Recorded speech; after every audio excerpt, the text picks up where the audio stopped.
Hey everyone, just want to give you a quick heads up. You might notice that this is an audio only episode, which we haven't done in like several years. Well, that is because we had some video issues when we were recording part 2 and part 3 of the tier list. So the next 2 episodes of the podcast are going to be audio only episodes. So we're just going to have a screen up with the thumbnail.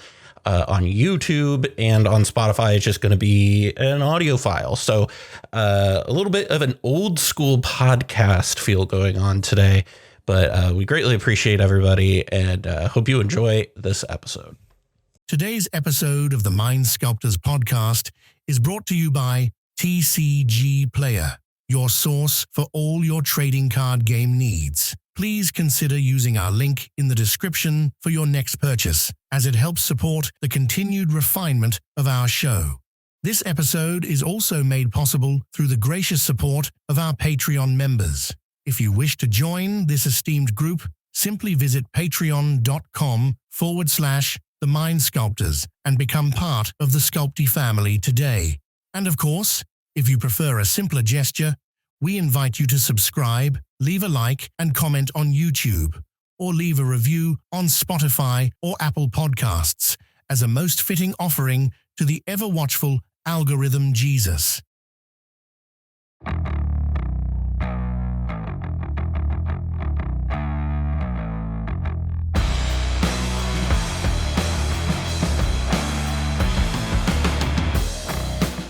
So last week we did our first part in this tier list series during the month. Yes. And a lot of people had thoughts about my opinion on Yuriko. That not only happened there, it trickled into my Discord. Did it really? So people were talking about your opinions on Yuriko specifically. I will say in a very respectful way. They were. I was like, I literally wrote, "I'm so proud of you all for having a nice, respectful, while also disagreeing conversation." You know, some people made some really compelling arguments. Yeah. You know, really changed my mind on a lot of stuff. So I think I'm gonna change my rating of Yuriko. I think I'm gonna. Yeah, I think I'm gonna move it down to like H tier. I don't know how low below F I can get, but I'm gonna move it as far down as I can. I forgot you rated it F. That's psychotic. You're a dick.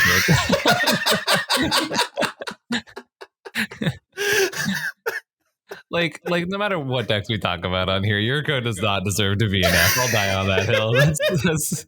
I don't disagree. I will say there were some people who are just like you like Shieldred, but you like but you think Shadow of it. What is it? Shadow of Mortality. Yeah. Mortality is bad, and I'm just like, well, yeah, your Shadow of Immortality or of Mortality doesn't have text on it. Like, no, it actually costs less, equal to the. Okay. Yeah. No, fair enough. I'm not saying I'm like, people were just like, oh, well, you think Shieldred is a good cEDH card. I'm like, I thought it was good in like Tivit because it fixes a lot of your math, but like I don't even play it in Tivit anymore. So it's like, I don't context, y'all. Welcome to Mind Sculptors. I am Cal. And I am Ian. And we're back. More tier list shenanigans for you this week. Again, like I said last week, we are entering the no nuance zone. So enter at your own peril. Yeah, of course. How was your week, Ian? It's been a busy couple of weeks. This is the first week where it's not busy, which is weird because then now I have like busy whiplash where it's very busy for like 5 or 6 hours and then not busy for a little bit, and I'm like, oh god, what am I doing wrong? But holidays are approaching. Very excited about that. I did 2 tournaments this last weekend. Yeah, you played both our Patrick Star friend and yes. What was the other deck you played? It was Yanet, Cryo Sphinx, Crypto. No, Cryo Sphinx. Sorry, not Crypto Sphinx. I do want to say, I was actually thinking about this. That reminds me, because when you were at that tournament, it really made me think about something I wish I would have actually said about Yuriko. Mhm. Is that a lot of times when I see people playing Yuriko, I kind of wish they were just playing Yannette, because I feel Hmm. like it accomplishes a lot of what you're trying to accomplish with Yuriko, but it just kind of like, you know, like those They big cards you're playing, you get to yeah. actually play them. They Like feel pretty fundamentally different to me, but they do, if you're but talking about top deck manipulation deck, then yes, it does obviously yeah, take. that's kind of my thought. Yeah. I feel like I can justify those big hits in Yannette a lot more Well, easily yeah, than because like it in casts for free. Yuriko, because then they just kind of waste away in your hand, right? Yeah, yeah. And that's kind of my fundamental issue with Yuriko. But Yuriko was last week, Cal. Let's talk That is about this this week. one. This week we're digging into the 3-color decks, um, and you know, as you dig into things. So first up here on our list here is Corvold Fakehurst King. This is a deck that I feel like has never quite solidified itself as like Mhm. one of the top dogs, you know what I Yeah. mean? Or one of the consistent players. It always feels like it's hanging on the outskirts. So what are Yeah. your feelings on this, especially post dockside? Yeah. So, as a couple people know, like I did a couple of Corvold runs last year, right? It won me Mm-hmm. a 20 something person tournament out here in, well, not here in Philly, but in Jersey, which is like a sneeze away. And then th- there was a period where I brought it to the SCG in Vegas, and Mm-hmm. I realized Corvold definitely does suffer from big card scary syndrome, kind of like Kinnan does, right? But like you Mm-hmm. don't have the tools to play it at flash speed like other decks do, right? Right. I mean, and that's probably my biggest like criticism against Corvold is that like had it had more flash enablers, or if we were analyzing Corvold in a meta where we are not like not the current meta we are currently in, right? Like Right. that cares so much about these types of things, that like silences are going to BTFO a deck like this, right? I think that's been the problem with like modern Yuriko,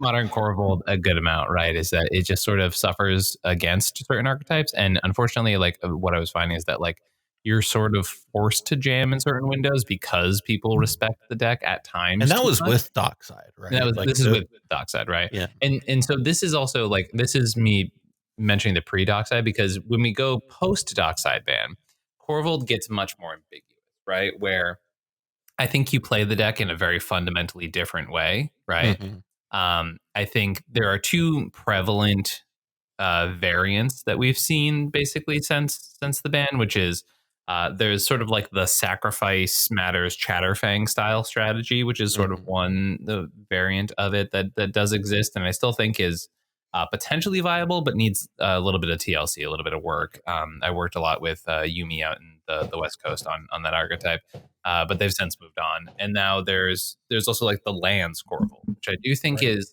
kind of It's underexplored interesting. I think it's even still. compelling.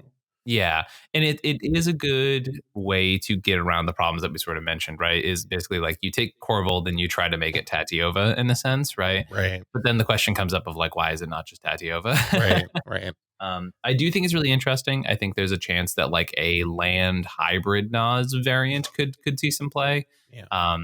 But I think it's still very much in that you've got to throw a lot of paint at the wall to re-identify where this deck is at. I still think, I rated it at a C, where I think someone could show up with this deck. And I now that I'm remembering we're doing the average player thing, I'm going to bump it down to a D. Yeah.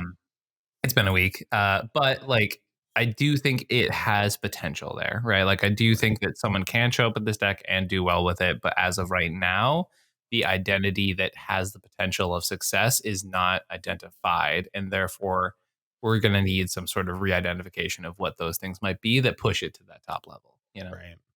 Yeah. I fully agree with a lot of that. I think I also have it here in D.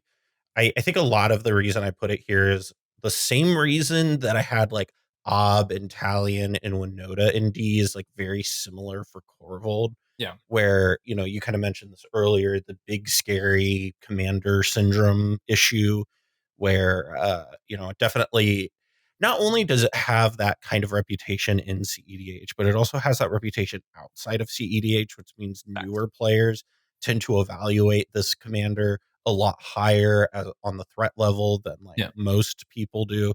So I think that means that it's going to draw a lot more attention than, you know, Inalla, right? Which never hits the battlefield most of the time, right? Correct.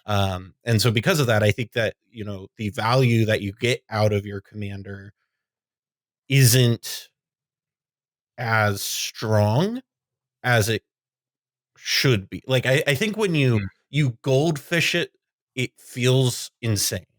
But then when you get into games where other people have interaction, it feels a lot less insane. And I think that is kind of that's also just kind of like a Jund deck issue, I feel like, where Jund feels really, really strong until you play it against other decks with like blue, and then you're kind of like, wow, this deck is a lot more average than I thought it was.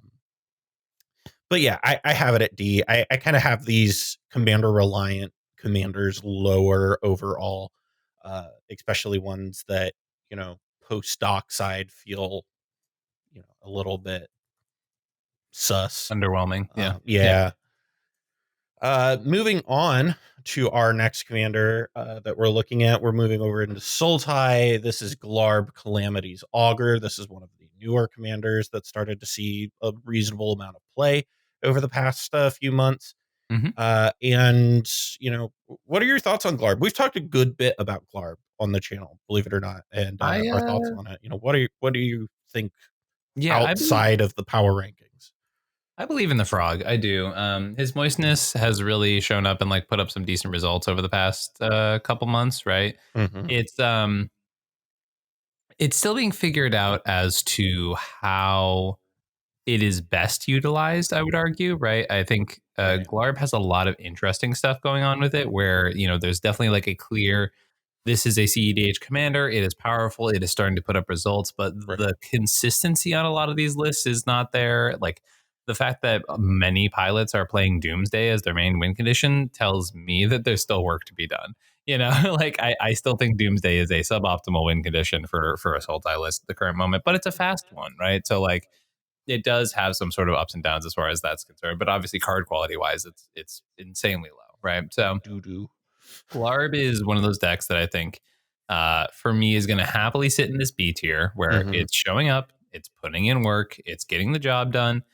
It's just, you know, it's not there yet. It's figuring it out. Yeah, exactly. Like I think it's got a lot of potential. I've seen it do really cool stuff. I still think it can do more, you know? Yeah.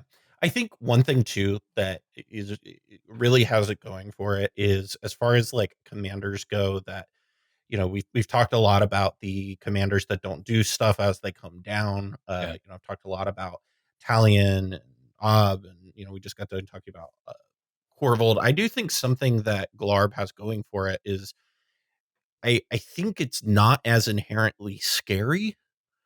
You know, it does have a lot of text on it, so people kind of feel that, but it's also a lot of unassuming stuff. You know what I mean? Like, oh, well, you get a land off the top of your deck, whatever. You can surveil. I think having Death Touch is like surprisingly good. You know, especially given the fact that, you know, you probably want to hold it up most of the time before you surveil. So it is an exceptional blocker. You know, that being said, like you said, it's still getting figured out, still has a lot of kind of, you know, peaks and valleys that they need to sand out, so it were. And I think that will happen as time goes on. You know, I think we're really seeing the renaissance of Sultai right now. We've kind of seen this, just generally speaking, whether it was, you know, Francisco Thrasios recently or Tev Thras, like all of these lists kind of just generally feel a little bit more reinvigorated, which is exciting. Yeah. And I really want to clarify here. I do think that this is the reinvigoration of Sultai, as in making it a lot of B and A tier commanders. I do think this is Esper Winter though. Like I'm pretty locked in on that as the identity of the best shard. Darn. As I was corrected the other day. I am fine with that. I think that Esper is incredibly well positioned. I agree with you. Yeah. But let's move on over to Grixis, the previous holder of that title, to Francisco Crom. Yeah. This is a partner pairing that I feel like right off the bat doesn't feel like it would show up, because I feel like I it's was always so surprised this made the cut. I was yeah, like, it yeah. had made the list enough that Mhm. it popped up. I was also surprised by this, but here we are talking about this Grixis list. So, what are your thoughts about Francisco Crom? I think your and I reaction to that should show everybody exactly how we feel about it, which is Yeah. like there are so many good partner pairings out there in Grixis. Grixis is really powerful. I don't know why you want to be on Francisco Crom. And I don't think Agatha's Soul Cauldron and Walking Ballista as a combo that sometimes even can whiff with your commander is a good answer. That Yeah. feels like a very bad answer. I really feel like that says it, right? So my ranking for this is not necessarily that I think you will do this bad with the pairing, but more so I don't understand why you are playing these commanders. So you and I have both put it in the D rank for, I'm assuming, arguably the same reason. Yeah, I mean, I just think that if you're going to play Crom, there's so many other things that are you can pair it with that are better than Francisco. Yeah. I think Francisco with like a pairing of Thrasios makes plenty of sense. Right. That feels fine. I think Francisco has plenty of partner pairings where it feels completely defensible. This is not one of them, especially with Crom feeling like it's nigh uncastable a lot, you know, most of the time, especially because of the fact that you're playing Crom as a value engine, and the ability to get Crom out in a reasonable pace in this format now has gone down considerably.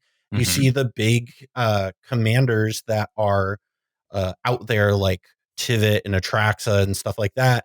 Well, those are coming down as finishers, not or payoffs, not as value engines. And that's where Crom is just as a commander less good. I still have it here in D tier instead of F tier, because I do think the Francisco lines give you enough that it is going to have some play to it.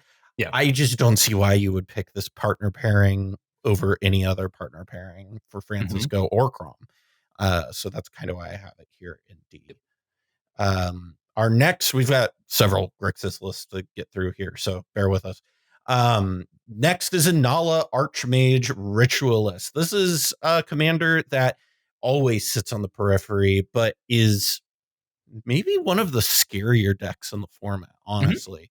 What are your thoughts on Inalla? Inalla's so interesting to me. I just feel like because of how inherently complicated the list is, it makes people nervous to innovate with the deck. Yeah. And therefore it looks the same way as it has for the past like 5 years. Yeah. I think it's also one of those decks where, at least for me, I feel like I see a lot of the successful pilots play the, like, I'm going to pray that I draw the right card game plan. And that I just don't think is going to lead to continued success. Like, you play into variance quite a lot. And by that, I mean, Inalla mulligans very aggressively, right? Because you're basically trying to get that turn 2 Spellseeker combo in most situations, right? Occasionally a turn 3 if you have to. I don't think anyone can argue that the Spellseeker combo isn't terrifying, right? 4 mana, 1 card out of your command zone, you win the game is an extremely explosive, potent combo that is like definitely worthy of respect. Yeah. And it's one of those decks that I think a lot of the best players have a lot of respect for.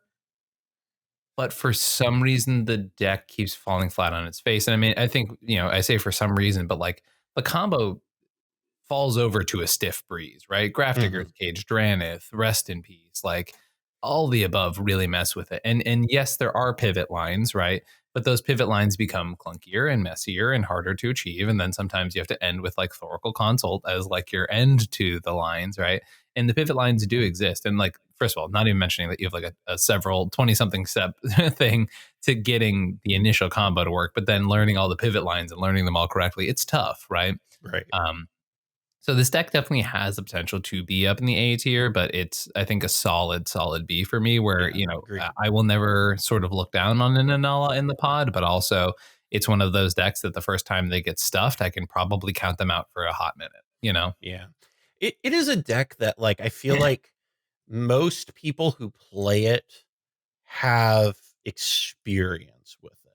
Like, I Yeah. don't see a lot of people playing it who are just like, this is my first commander deck, I'm playing Inalla. Right. A lot of people who pick this deck up, especially take it to a tournament, Yeah. have a lot of reps on it. And so I think that if you see it out in the wild, it's probably an A tier deck, because most of the time somebody who's playing it knows what they're doing with it. Sure. I think that outside of that, though, I think that, like, if it's a deck that you're considering, get ready to it's kind of like the Dark Souls of commander decks. Like, Fair. you have to do the proper amount of pre-gaming, like, research and training, and getting it, doing a lot of reading on the wiki and all of that stuff, so that you are ready to start the game. And I feel like that's kind of how Inalla is, where you really have to do all of that prerequisite learning to have an idea of how this deck works. And you know what's also interesting too is, like, I think that there is a certain level of, like, I think this deck needs unforced errors to win. And I think that's how I feel about Keurig too, right? A lot of these very hyper proactive decks where it's like, if your opponents play correctly against your deck, it is not doing anything, right? And so I think that comes up a lot in these types of conversations with this deck, I'll push back on that a little bit, in that I agree with you on Crick, because I do think that, like, Crick, once you remove the commander a couple of times, it stops being a problem. Yeah. I will say, like, one thing that Inalla does kind of have going for it is that never needs to have its commander out. And so, like, the ability to get a wizard, like, even just chain going, where you can, like, get some amount of advantage put together, is relatively easy, because you don't need to have your commander what out. other advantage wizards do the deck ever play? Well, no, I mean, like, I need to, we're in a situation where I need to just get a couple cards so that I can deal with the stuff on the board. Well, I have Spellseeker, and I have ways to reset that in my deck. And so I think that, like, I think that the fact that you don't need your commander out makes it a little bit different than Crick, but I get what you're saying. Sure. That's not necessarily what I was comparing with the two of them, Sure. but I hear what you're saying. Yeah, that's kind of why I don't necessarily agree with the Crick comparison, but Right, but I'm not saying it's like Crick because of that reason that you just mentioned, right? I'm saying it's like Crick in the sense that, like, if your opponents play responsibly against you, there's almost no windows for this deck to win. That's what I'm saying they're similar in. sure, right? sure, fair enough. Yeah. Let's look at our next deck. This next one is Malcolm Vile Smasher.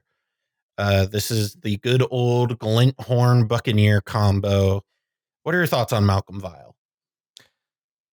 I could not feel more middling on a deck. It's like, it is a deck that is technically correct to play in a lot of aspects, where you've got a good Grixis plan and you've got a good Malcolm plan as backup, and it just does what it needs to do to get through the day. You know what I mean? Like, it's just, it is just doing its thing. I'm not, like, ever really super excited to see a Malcolm Vile Smasher deck in a pod. I think a lot of the times I'm used to it being a deck that doesn't really interact a whole ton at the table, and then sort of, like, shrugs, when things are a problem. But, like, sometimes they Naz, and sometimes they Glinthorn Buccaneer, and it works. It was doing really well post ban. The numbers are starting to drop pretty drastically. I think it sort of invokes that sort of Godot principle that you and I talked about on last week's episode, where it's like, I think when people are stumbling, a deck that has a creature combo and a Naz combo sort of inherently baked into it has a lot of opportunity to sort of get you. But it's a deck that, like, I have it in B. Mhm. You show up with it, a good enough pilot can do well. We're talking about the sort of average pilot, right? Like I don't think you need to be a genius to do well with Malcolm Bile Smasher. I also don't think that when I like head up to a top 16 pod that I'm going to be happy that I'm playing this card either. You Right. know what I mean? Like or Yeah. this deck. It is a deck that. So you have it. Where do you have it ranked? I have it in the B tier. B tier. Okay. Yeah. I have it in C, and I think it's mostly because of the fact that when I look at other Malcolm pairings, right? Yeah. I can't really think of any real reason I want to play Malcolm Vile, especially when I have other combo pairings where the other half does a lot more. You know what I mean? Like, Yeah. like the only other, widely played Malcolm deck where the other half of the combo of the commander pairing doesn't do anything is Malcolm Tana. And I think that the addition of green is like insane versus like black. I think black is just fine for what Yeah. this deck is trying to accomplish. I think green is it's more a completely impactful. different plan, right? I think it's kind of the idea, right? It's the variety of the plan, you know? Right. But that being said, like my point is like if I'm gonna play a Malcolm deck, I have a hard time trying to think of good reasons to play Malcolm Vile over Malcolm Kedis or Malcolm Tana or Malcolm Timna or any of those sorts of things. Yeah.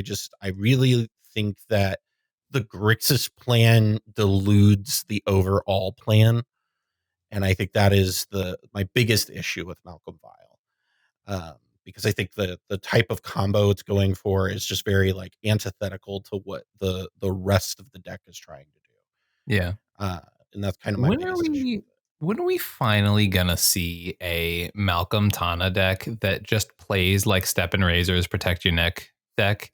Do you know what I'm talking about? What? The Protect Your Neck deck was a Shalai Halar list that was just 100% the Shalai Halar combos and a bunch of different ways to protect your creatures. And it baffles me because I feel like we've never seen a Malcolm Tana deck that looks like that. Maybe we should pioneer it. I just feel like there's so many passionate Malcolm Tana pilots, and I think most of them have just accepted that their deck is dead. And I don't know that they have to. You know what I mean? I don't think it is. I think it's a pretty reasonable deck to play right now, especially with dorks being as good as they are right now. Like, right. I think it's fine. Yeah. Yeah. I don't know. Malcolm Vile, I have it here at C. I just don't feel very strongly about it. I think it's fine. Yeah. I don't think it's terrible, but it don't have strong for it reasons. So, next deck here, next Grixis deck, we've got the infamous deck that everybody seems to think that you love and I hate. Which is interesting. Rogsai here. What is your opinion about Rogsai? Not we haven't talked about it on this channel enough. Yeah, I think we've talked to death on Rogsai. If I'm being frank, I don't know what you're talking about. I don't think we've talked enough about Rogsai.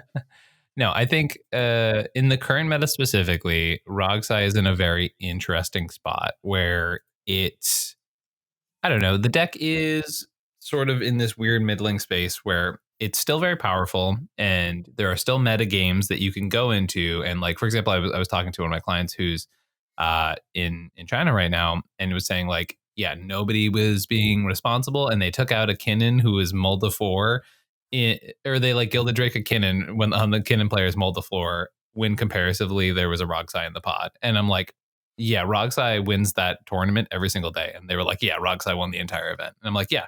So there are going to be metas where a deck like Rogsai can show up and be basically the perfect anti-meta piece, right? Basically, anytime your opponents slip up, Rogsai is very good at punishing that. The issue is we're back to what we perceived about 8 months to a year ago, which was the format slowed down a little bit. And we're at the point where Rogsai does pretty well, hits those top tables, and then sort of stumbles, right? Very good at being very predatory in the Swiss and then they just hit the top 16 and top 4 is when people don't have the sort of pressure of a timer attached to them, and they're going, yeah, I'm going to take my time to not punt into the Rograkh, right? And don't get me wrong, the deck is very powerful. It has options to even win in those pods, right? Especially with, I still think that there are some modern adaptations that can give the deck a little bit of zip to fight against all of the creature strategies and things like that are sort of dominant right now, right? But all that being said, still think the deck's insanely powerful. It's an A tier deck for me right now, but I will not, and I adamantly refuse to put it up to the S tier in the current meta because it's extremely powerful. It's extremely consistent. Well, actually, consistent's a word I'm actually not going to throw at it, because the consistency here is that like it is consistently, well, yeah, it's consistent. It's consistent in the sense that it's unable to break through though with a lot of these pods, right? So it's once again, I would not be surprised to see it in a lot of top 16s. I would be very surprised to see it taking down a lot of tournaments. So. Yep, 100%. I think that this is a deck that has. It is. I feel like it is a deck that gives you everything or nothing, and you don't have a lot in between there. You know what I mean? You're either going all in or you've got nothing going on. Yep. And I think that is the whole thing with Rograkh. We've talked about it a lot on this channel. I hope that it can find a way to dig out of what it's doing. I don't know that it will, but yeah, that's just kind of where we're at with it. So Rograkh is an A tier. Like, it's a powerful deck. I don't know what you need me to say. I can't keep putting it in top 10s and high tiers, and people tell me that I hate the deck enough. Like, I just, I don't know what else I can do other than just like get on my knees and beg forgiveness for not calling it the greatest deck to ever grace the planet. So, I mean, that's Rograkh is an A tier deck. Moving on. Tevesh Karam. This is a deck that you were very high on in the old meta. And then the meta changed. Yeah. What are your thoughts on Tev Karam? Dog, I don't know. I don't know. Tevesh Karam is just like losing Jewel Lotus and Mana Crypt was so big. And Dockside. It was like the fast mana deck. And it already had problems where if you missed your fast mana hands, it didn't come out consistently, right? Yep. Do I think it's better than Francisco Crum? Yeah, absolutely. Absolutely. Speaking of which, the fact that you fucking put you put Francisco Crum above Tevesh Crum is actually a crime. No, it's not. It makes total sense. You're actually a monster. Absolutely not. It makes total sense. You want to know why? I can cast Francisco. Oh, yeah. Congratulations. You have your 0/1. I have my 0/1 that at least has a combo my deck can be around. Here's why I have it in F. It's because both of your commanders are advantage outlets, right? And when you are struggling to get those expensive advantage outlets out, I have a hard time justifying the commander combo. Yeah. And that is kind of my thought. I said this with Francisco Crom. Is I have a hard time trying to figure out why you're picking this combination in this metagame. Because yes, while we are in a slower metagame, that also means that as it's slowed down, you need to be able to be doing stuff in the meantime. And part of the whole thing, we've talked about this a lot, right? Is you have the various different types of commanders. You have the combos in the command zone. You have the advantage outlets in the command zone. And then what was the third type? We always say we have the advantage outlets, the combos, and then the why am I blanking so hard?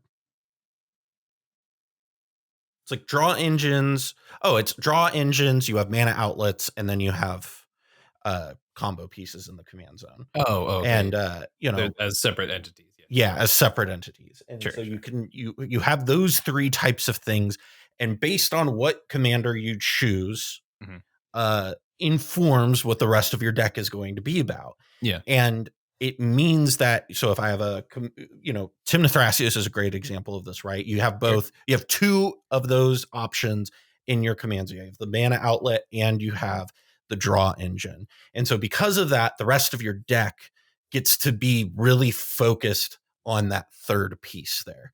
And so, the deck just feels really tight and streamlined. When you come to Kevish Crom, right? You have 2 draw engines in the command zone that are both really expensive. And so that means that your deck needs to produce a lot of mana, but also figure out the other stuff. And the whole point of having draw engines in the command zone is that it makes the rest of that easier.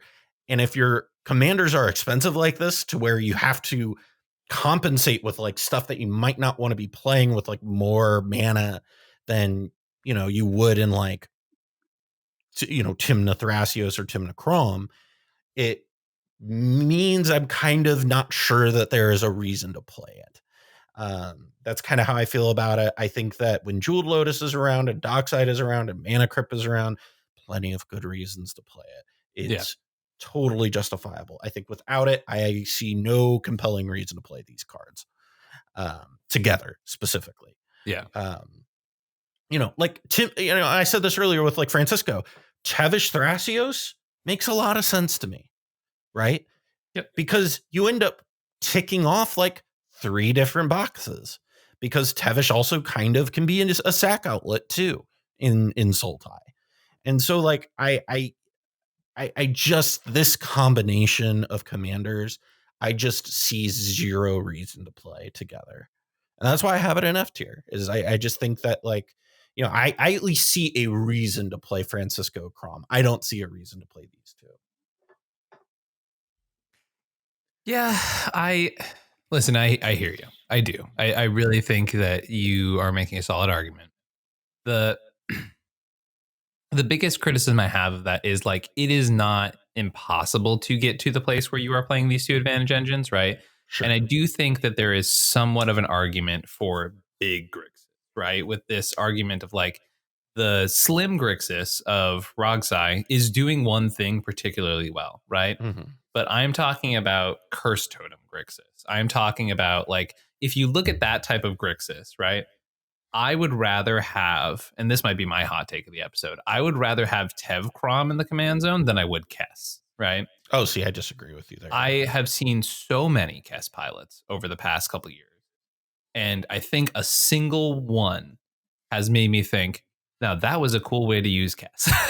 Well, but also if you're gauging it on that though, right? The last couple of years we'd have Dockside, we've had Jeweled Lotus, we'd had Mana. I'm talking about I played, it's completely different. Yesterday, Cal. I'm talking about yesterday, and the deck just looks like it just goes on its face every single time, because you go, oh hey, let's put things in the graveyard. I mean, every time, I think like Dylan from Play to Win's been playing a lot of gameplay with Kess lately, right?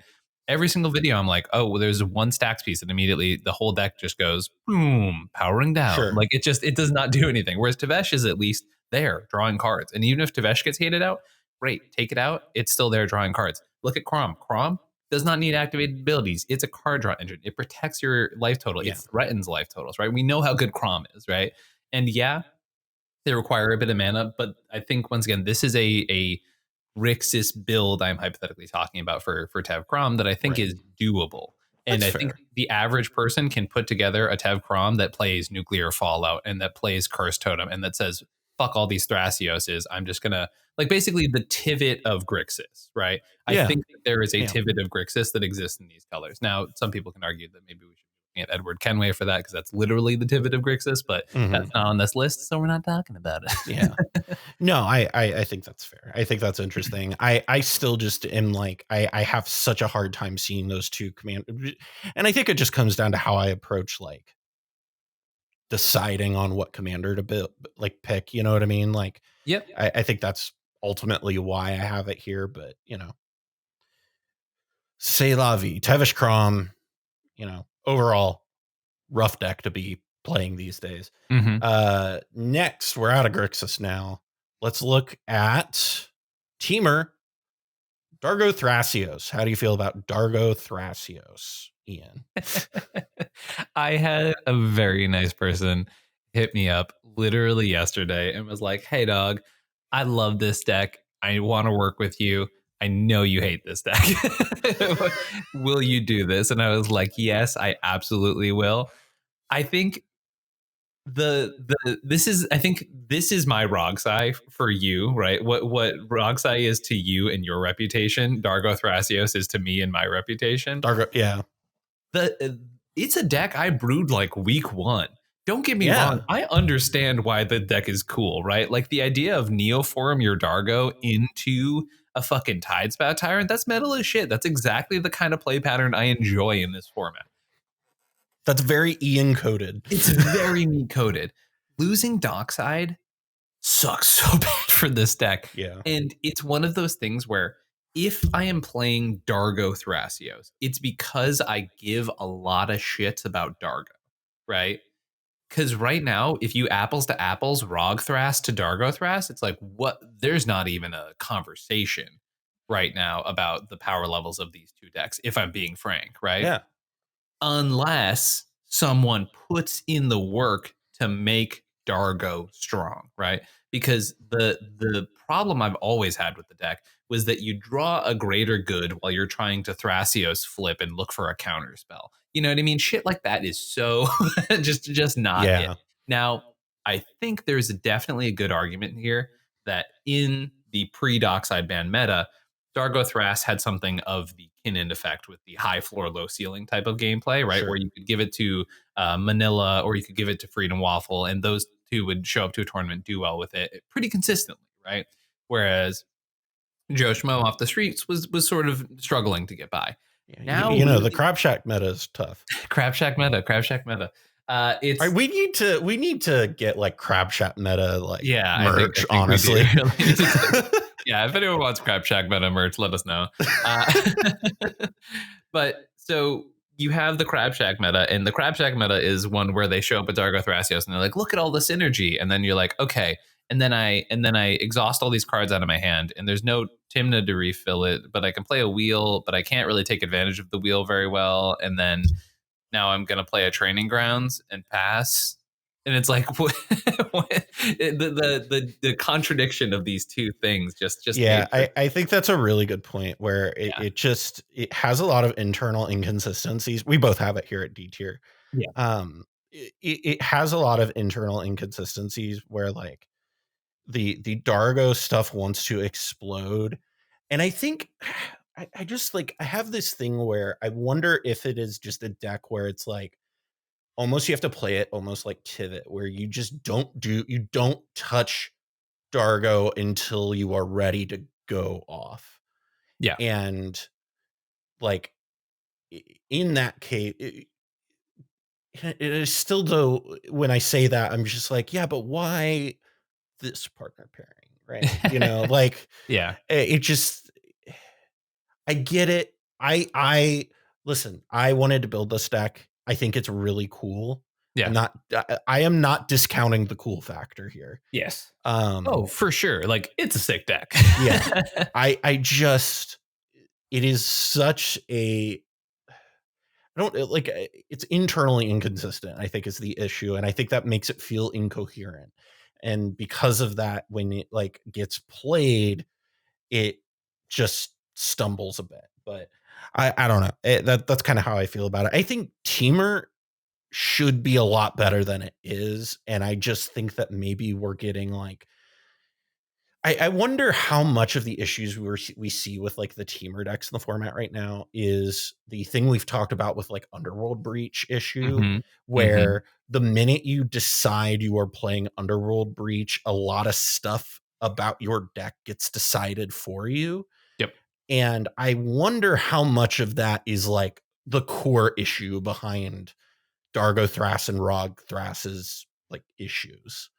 I wonder that. I'm not sure. I might be wrong, but like anytime I see a Breach deck struggling, it really makes me think how much of this is Breach's fault. And that's kind of where my brain goes. Breach in colors that can't tutor Breach is way worse, right? Like it's the thing that like does not get talked about as much. Like the amount of Teamer decks that I've actively encouraged to move off of Breach because they have or two ways to tutor it, right? It's a lot, like, I mean, I think that outside of Jeskai and Grixis, Breach is not a great win condition. Yeah. Honestly, I know I'm probably going to get a lot of flack for that. But you know, and I'm talking like 3 and 4 colors, right? Like, I think that once you exit like the Jeskai and Grixis area as your core, I think Breach gets a lot worse. And I'm really curious if Dargo Thras, if some of its problems get massaged away, if they decide they're stepping away from Breach and then play like a graph, or maybe not Graph Digger's Cage, but replace that with some of the stuff that Breach said you couldn't play. Yeah. So that's what I would be interested to see. But yeah, Dargo Thras here at D tier. Moving on down to the deck we were just kind of alluding to, which is Rograkh Thras. You know, how do you feel about Rograkh Thras? I feel like it has a lot of similar issues, just not the internal inconsistency issue necessarily. People are cooking hard on this deck, and I respect the shit out of them for this. Have you seen the new Rograkh Thrases? I have seen some of them. I don't know that I've seen the most recent one. There are people going hard on like Valley Floodcaller as like a huge engine in the deck. Song of Totentaz is like a consistent staple in Rograkh Thras at the current moment, it feels like. Okay.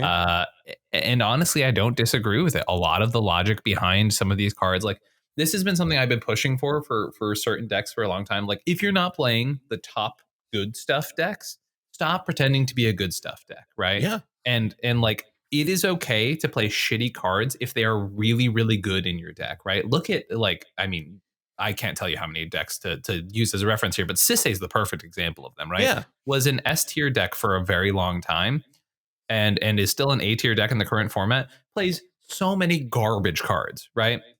Like, nobody is arguing that Nicol Bolas Dragon God is a good fucking card in this format, but it is good in that deck. And therefore, if you are fucking throwing paint at the wall and you want to bring something that isn't just Blue Farm or Timna Thras or something like that to the format, yeah, sometimes you got to play weird fucking shit.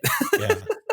Well, I mean, like, even think about like the stuff that like Tivit plays, right? We kind of look at Tivit as like kind of one of the better decks in the format right now. Yes. But even Tivit has some like weirdo cards in it, right? Like, I mean, where else do you see Time Sieve getting played, right? You know, like, I think that it is one of those things where if you can find a reason to play, I mean, this is one of the things I've kind of always said with like the Arden stuff too, right? Is it's like the minute, like, if you decide you're going to play not the, like what you were saying, look at what works really well with your commanders. And that tends to be really like rewarding. Yeah. I mean, and the other thing too is Rograkh Thras, I think, just has the given advantage of like having that mana advantage in the command zone. I think is like pretty solid, and having the payoff for that in your command zone is pretty solid. I actually, from a commander like synergy perspective, I think this is like the best Rog deck, if that makes sense. Yes. But you know, I have it at C tier. Where did you say where you had yours? I don't think I did. I have it at B tier, and I feel really good about that, actually. I think it's the issue I see with it, and this is, I guess, something I didn't really finish my thought on, which is like, it's doing a lot of cool new stuff. Not everyone's there yet, right? And so for a good amount, even pre-ban, Rograkh Thras was really good at just doing a bunch of stuff and then falling on its face, right? But nowadays, it feels like, you know, if people keep messing with the numbers and playing some of the weird stuff, like, I mean, big shout out to Sam Black, who was playing like 7 different standard legal frogs in his deck and was like doing some crazy shit. Yeah, Sam Black, I think his was the one that I looked at that he cooked. He cooked real hard. Sam is on a different plane of existence. Yeah. But, you know, that being said, like, you know, he as I said, like, I'm using cooked in a positive aspect here, right? Like, he did some cool shit, right? So I'm all for it. You know, I think the deck still needs a little bit of work. It's something that can be adjusted, can be worked on, but it's making stuff happen, and I love that. Yeah. I think the only reason I have it in C tier is because I think that I just don't see it converting as much as I'd like to see it convert. And I think until I see it kind of like get over that hump, I'm going to have it as like, yeah, it's fine. That's kind of how I feel about it. Let's move on to Tayam, Luminous Enigma. This is an Abzan commander. Abzan has kind of fallen by the wayside as the years have gone on. And Tayam, though, has been one of the consistent players. I'm pretty sure Tayam's the only deck in Abzan that's actually doing anything now, right? Yes, like 100%. It is. What are your feelings on Tayam? I mean, this is a deck that a lot of people have a lot of feelings on. So yeah. I think Tayam is good, right? Mm-hmm. Like, I think it is really hard to argue against Tayam being a player in the format. What I end up coming back to every time, which is rather unfortunately skeptical of me, is that I just look at Tayam and go, why am I not playing Sisay? You know what I mean? Mm-hmm. It just strikes me as a very similar deck, but with like way worse card quality and way less interaction and way less ability to attack on axes that folks are not ready for. You can do all of those things in Tayam, just worse, in my opinion. I think I moved it down here a little. Where do you have it at? As I have it in the B tier, right? Like, once again, very hard to argue against its viability. I think it's just like, I don't know, just right there. Yeah, I feel exactly the same, but I have it in C, and I think the reason for it is every time I see it get played, I immediately ask the question why. Like, I guess my question will always be, why this over insert other option here, right? Yes. And like you said, like, why not Sisay? Or, you know, to some extent, like, oh, you want to play a more controlling game? Okay, cool. Why not Tivit? You know, and it's things like that where I look at it and I just, every time I see the deck, I'm like, this is a good deck. Like, do not get me wrong. This is a good deck. I just ask the question why, because like you said, you do have to play a lot of bad cards in it. And I think and it's that not even just bad cards, your wins are so much worse, right? Like, your win lines are so less clean.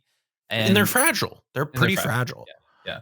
And I think that is a big, you know, question mark for me is why. Now, that being said, I do think it's like the commander, as opposed to like Ob or Talion or some of those other things, is like surprisingly good at just kind of coming back and not really getting hated out of a pod. Yeah. But I do think that is partially because of the fact that people are aware that Curse Totem and Grafdigger's Cage and those sorts of pieces are very hard for it to get through. And I think that is why it ends up in that position. But that being said, it's also in great colors to deal with those things. So like, yeah, it's more so like it thrives on being the parasite, whereas if they can even be the bad guy and still win games, where I don't know that Tayam can. Does that make sense? No, it makes total sense to me. I fully agree with you. Let's move on down to Mardu. Let's look at another Dargo deck, man. I don't know how this made it onto our list, but it's gotten played enough over the past 12 months. Dargo Timna. How do you feel about Dargo Timna, Ian? I was kind of mid on the deck, and then Dockside got banned, and now I'm even more mid on the deck. I think it's playable. I think if I were to play it in the modern metagame, I would lean much more heavily into the impulsive pilferers and the Stitcher suppliers and the things that say, when I get crunched, I give you value, basically. Right. And stuff that's like, oh, draw cards equal to Dargo power deck, right? And I wouldn't pretend to be a turbo deck because you're just not gonna do that well right now with this archetype. I have in the D tier. I'm not like I'm not trashing on the deck. I think it's like a deck you can show up and play. It did not reach the F tier for me for that reason, right? Because there is a way to sort of build it in the modern metagame. I do think losing Dockside was one of its biggest proponents for sure by a lot.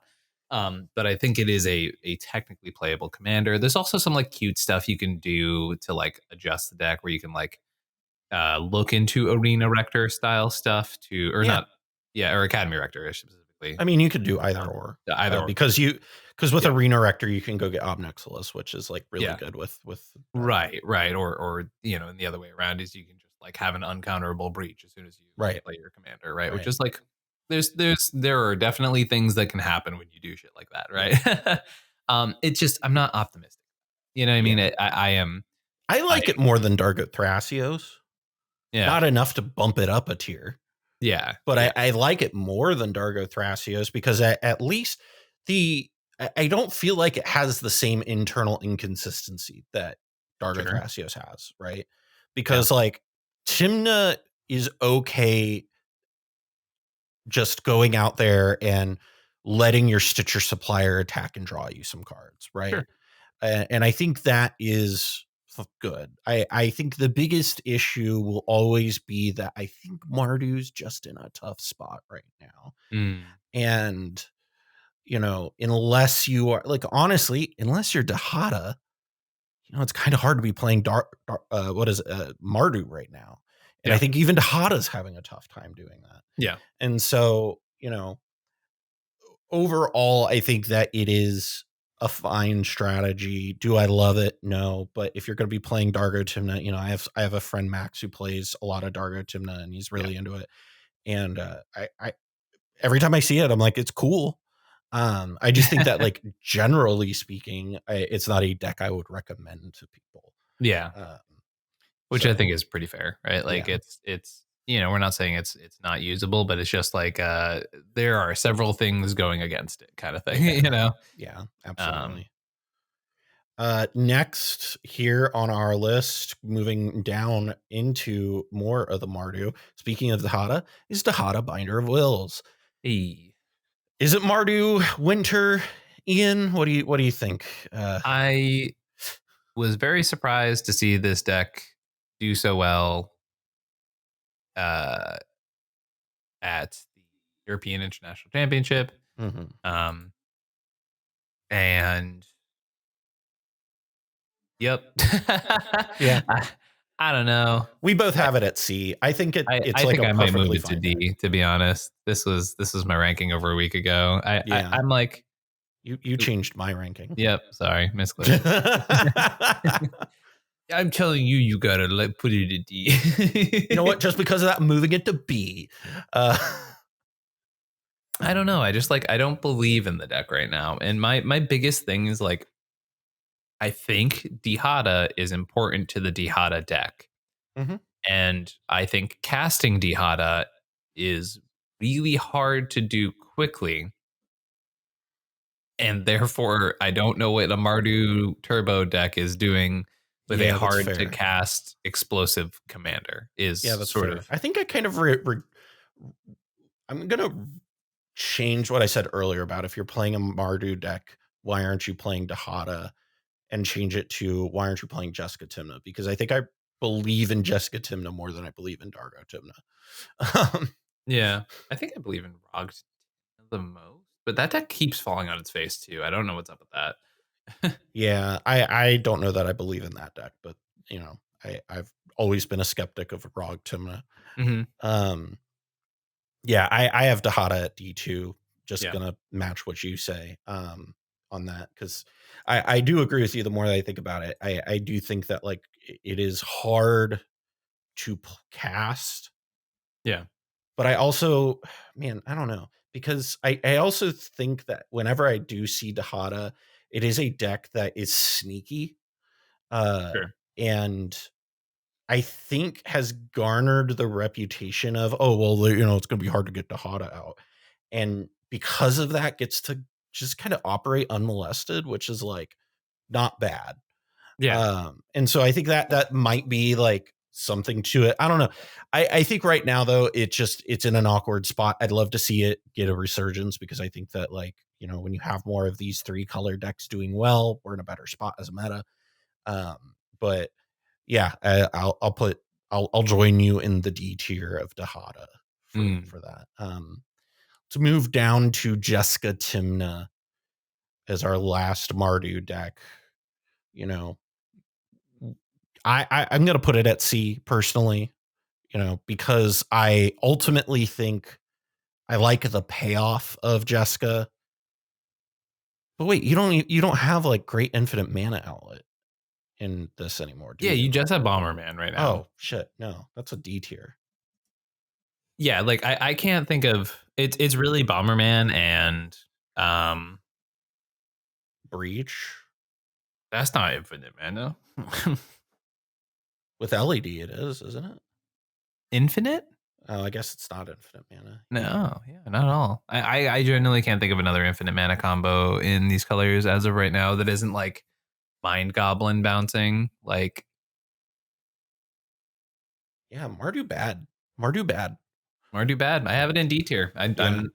This is a conversation I had with someone the other day who was like, yeah, I'm a big Mardu Timna believer. It was a client I think I worked with yesterday. And I was like, I just don't believe in the archetype at all. Every time someone's been like, hell yeah, I'm going to do this new cool thing with Jeskai Timna. I'm like, okay. And that would have been better as Blue Farm.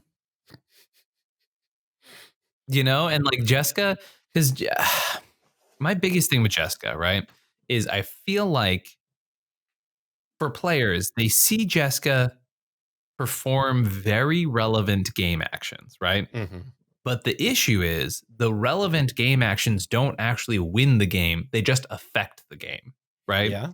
Jeskai coming down and blowing out 3 players so that the 4th player wins is not effective, right? Like I just feel like I've seen that play pattern so many times with Jeskai decks, and then they don't actually. And don't get me wrong, there have been Jeskai decks that have performed in the past, but I just feel like it is a deck that you can play if you want to impact the game. But I don't know that impacting the game means winning the game, and having blue or having green in your command zone is just more effective than having Jeskai in my opinion 99% of the time, because you can always just play a fucking board wipe, right? Like Yeah. like you can always just play Toxic Deluge, and I think that's what people aren't doing, is just playing a couple more board wipes if that's something they actually want to do. If you want to attack this meta, don't play Jeskai in the command zone, play fucking Nuclear Fallout or play. I think the reason to play Jeskai is as a mana outlet.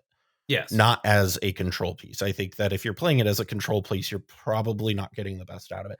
I almost wonder if like Jeskai Thrasios is like a better partner pairing for it. But why? You have Thrasios. You don't need Jeskai. This is what happens every time someone brings up this combination to me. Yeah, I go, that's a great point. That's a really great point. That is, I can't argue with that. That's a great point. You have a strictly better outlet. If there was some like, if you want to do like, convince me fucking Kaidel and Jeskai is a better combination, you probably honestly could. Like, I just like you wheel, and then when you wheel so many times, you can turn it into because you just end up like Staff of Creation. I don't know. I genuinely don't know. I don't know why you play Jeskai, and it's been this thing I've been feeling for like 2 years, and it sucks because the commander's so fucking cool looking. Yeah, it's like this is such a unique ability. Like, unless you're using the 0 triple damage, I don't know Jeskai. Realistically, I don't. Yeah, that's fair. That's fair. I can't argue with that, man. I was really like sitting here. I was like, I was like, maybe I'm cooking, and then I was like, nope, that was a microwave. That was an unplugged microwave. I'm just like, that was unplugged microwave. Why isn't my popcorn popping? Next commander we got here. This is Rocco Cabaretti Caterer. This is the Naya commander extraordinaire. What are your thoughts on Rocco? I think this commander is the opposite of a lot of the complaints I've had today. I think Rocco is probably very underplayed. I fully agree with that. There are a lot of really fucking clever Rocco builders and pilots out there who have put a lot of work into this deck, and you don't see them at every tournament. You know, that's the thing with Rocco, is the Rocco pilots, they wait. They're sneaky. They come out every once in a while and they're like, oh, X equals 4 on my tutor. I win the game. They're And like sort of, Slender Man. yeah. And then they sort of disappear into the fog of night.